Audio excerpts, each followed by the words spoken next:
Prof. Bram akan membahas mengenai governance. Nah, sekarang kita akan diskusi mengenai lebih mendalam adalah mengapa kita mengelola risiko. Ya, sekali lagi hanya refresh ya, Bapak sekalian. Oke ya. Saya ambil dulu secara global, Bapak Ibu sekalian. Oke. Tahun lalu, kata WE Forum, skor profil risiko kita itu, Pak, ratingnya adalah 3,5 dari 5. Kalau bicara mengenai OJK ini berarti adalah medium to high, MH Pak, ya kan? Dan kalau Anda sudah profil risikonya 3,5 Pak, menurut peraturan OJK, bukankah Anda dalam pengawasan intensif?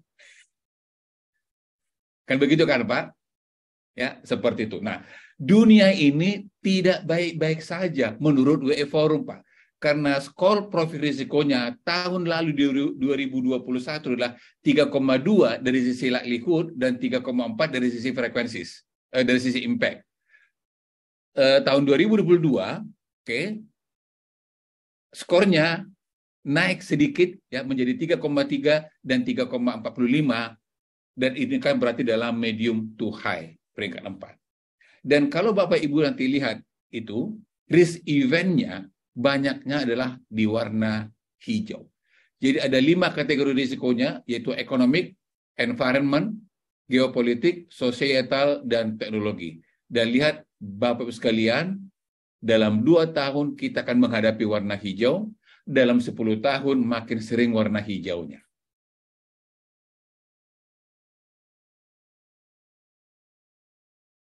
Inilah gambaran yang kita hadapi tahun ini dan tahun berikutnya, Bapak Ibu sekalian. Tapi pertanyaannya adalah, kita akan fokus kepada warna hijau atau bottom line, Bapak Ibu sekalian.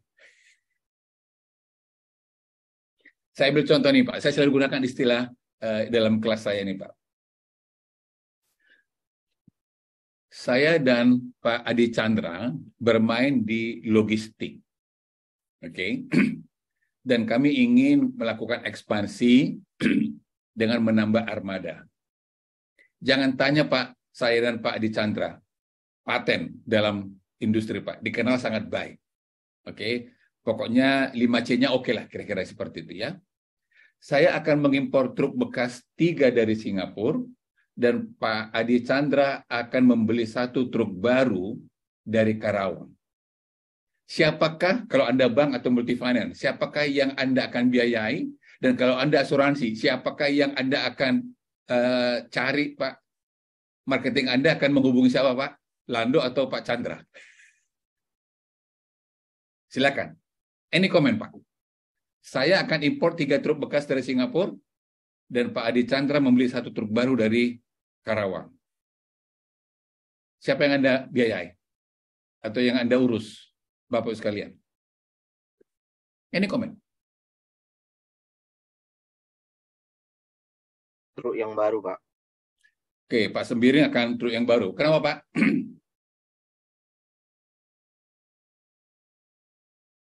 Ya, risikonya pertama ya sudah termitigasi lah karena dia mesinnya masih yang baru ya. Artinya kalau kami perusahaan asuransi ya pasti kami akan memilih truk yang lebih kecil risikonya terkait dengan kerusakan. Terus satu lagi dari daerah Kerawang ke Jakarta itu lebih low risk lah dibandingkan dengan kita harus Impor. mempertimbangkan dengan kondisi dari jalur laut kah, transportasinya ya, dan banyak hal yang mungkin tidak bisa terprediksi bisa terjadi, Pak. Baik. Begitu Pak Lando. Oke, makasih Pak Sembiring. Pak Chandra, Anda pilih mana, Pak? Bapak pilih diri Anda atau Lando? Pak Chandra juga, Pak. Pak Adi. Oke, Pak Adi atau Pak Ketut boleh kok, boleh, Pak. Bapak pilih mana, Pak? Siapa yang Anda pilih? Tadi Pak Sembiring akan mengatakan membeli Pak Adi Chandra karena truk baru dari Karawang. Anda ada yang mau komentar lain? Sekarang saya tambahin ceritanya, Bapak Ibu sekalian. Kalau Anda membiayai Pak Adi Chandra, berarti 1 supir, 1 istri dan anaknya, Pak. Kalau Anda membiayai Lando, Pak, 3 supir, 3 istri, dan anak-anaknya. Maka pertanyaannya adalah, manakah yang lebih bagus, Pak? Aspek environment atau aspek sosial?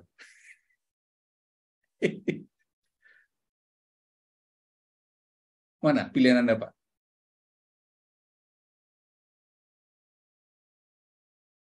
Anda pembiayai Pak Adi Chandra, 2 tetangganya nggak makan, Pak, Ibu.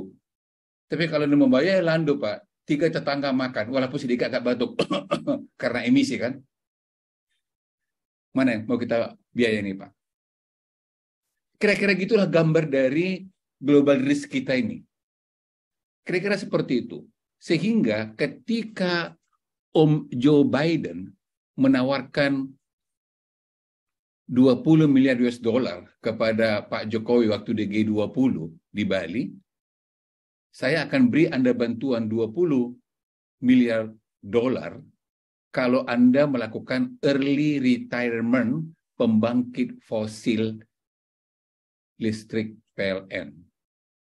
Kira-kira Pak Jokowi mau setuju nggak itu ya, Bapak sekalian? Kita tahu ya, tawaran dari Joe Biden ya kepada Indonesia, kita dengarin. Maka kalau Pak Jokowi mengiyakan Bapak Ibu sekalian, maka pertanyaannya, orang Kalimantan marah nggak ya? Marah kan, Pak? Marah. Jadi sekali lagi, inilah tantangan yang kita hadapi Bapak Ibu sekalian. Net zero, komitmen Indonesia di 2060, Pak. Oke? Net zero emission. Kita bisa bayangkan, Pak, berapa banyak rupiah yang digunakan untuk mendukung net zero, kan?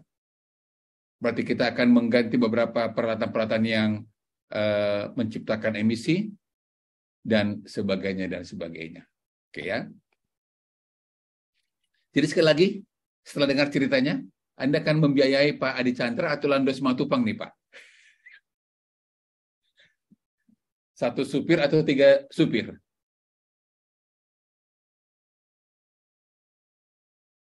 Itulah tidak mudahnya ESG, Environment, Social, and Governance, Pak. Governance adalah, di sini adalah ethics, ada value, ada data privacy, dan sebagainya. Ini kan tidak mudah. Maka dengan demikian, untuk mendukung warna hijau ini termitigasi dengan baik, apakah Anda akan pull up dari perusahaan-perusahaan yang ada di Citarum, Bapak sekalian? Apakah Anda akan menghentikan, tidak lagi memperpanjang asuransinya tahun depan? Enggak juga kan, Pak? Karena kita mau bicara mengenai bottom line, kan? Shareholder value added. Oke ya. Apalagi yang kita hadapi? Ya. Ini Bapak Ibu nanti kalau bisa lihat ya laporan dari WE Forum itu.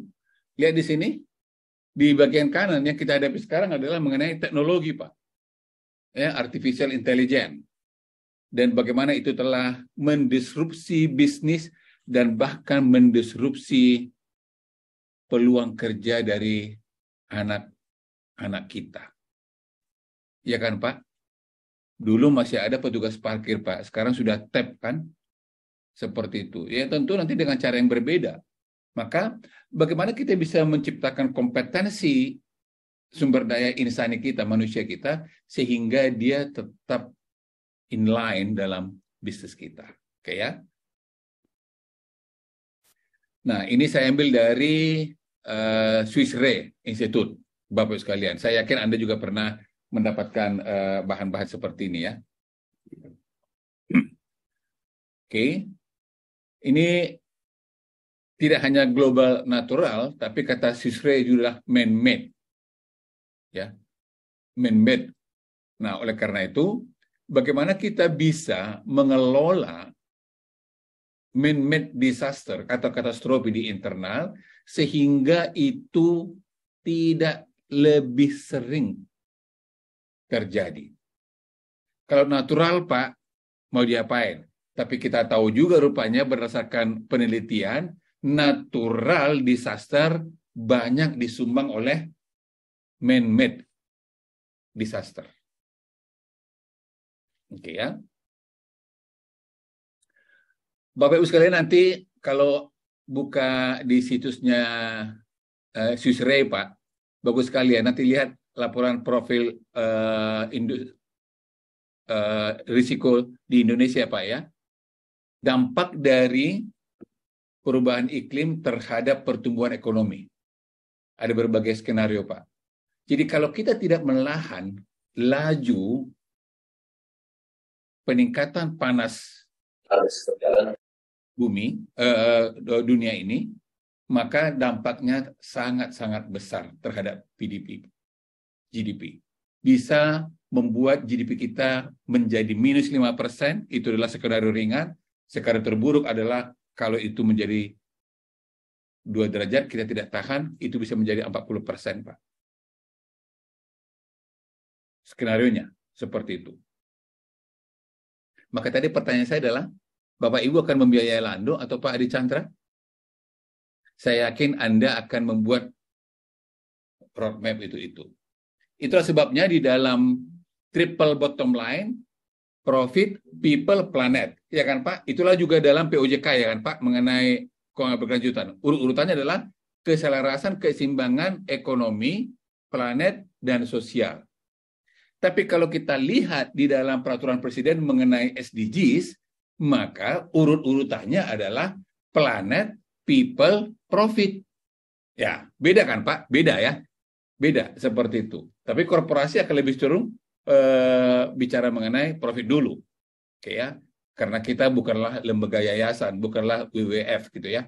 Seperti itu. Jadi nanti sekali lagi Bapak sekalian, lihat Indonesia menurut Swiss Re Pak, sangat-sangat rentan terhadap climate change. Warna merah ini, Pak. Warna merah. Tapi pertanyaan saya kadang begini, Pak. Ini caranya orang Barat untuk menekan negara-negara tropis agar mau membeli hasil risetnya, produknya, atau karena memang mereka ingin agar mereka bisa tetap menikmati udara yang bersih dari Khatulistiwa, karena di sana ada hutan yang cukup besar. Yang mana nih sekarang nih Pak? Mungkin di antara kita berpikir seperti itu kan Pak? Mungkin. Ya. Ada satu buku yang namanya Global Bankers Cartel.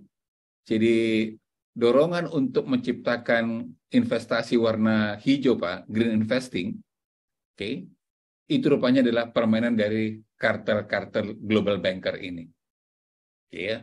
Tapi sekali lagi bukan itu yang mau kita bahas, Pak. Karena bagaimanapun kita ingin membuat legasi bagi anak cucu kita ya. Nah, satu lagi nih, karena kebetulan saya pernah berkunjung ke lembaga ini, Bapak sekalian. Ada satu lembaga investasi di Swiss, Pak, yang membuat simulasi seperti ini, dan dia membuat sebuah indeks. Maka Anda bisa tahu, Pak, berapa warming potensial, footprint score, exposure to megatrend, dan net return dari beberapa TBK yang ada di Indonesia. Di berbagai negara, Pak. Tapi saya ambil contoh dari di Indonesia. Lihat, Bapak sekalian, Bank Mandiri menciptakan warming potensial 2 derajat. Sementara BTN 1,7. Nanti kalau Anda lihat juga punyanya BRI lebih rendah dibandingkan dengan Bank Mandiri. Warming potensialnya, Pak. Ya, warming potensialnya. Maka kalau Anda sebagai investor, Anda mau beli LQ45 atau indeks Sri Kehati, Pak. Kayak kira-kira seperti itu kan pilihannya. Anda mau beli LQ45 atau indeks Sri Kehati, yang kita tahu return dari indeks Sri Kehati itu jauh lebih rendah dibandingkan LQ45. Ya kan? Seperti itu. Jadi Anda akan fokus kepada warming potensial, atau fokus kepada net return, atau fokus kepada footprint, bagaimana dia telah mengurangi. Kalau nanti Anda lihat Pak, BNI warming potensialnya lebih tinggi daripada Mandiri. Kita tahu Pak, karena BNI kan corporate semua kan Pak. Nanti Bapak boleh lihat di situsnya. Jadi apa yang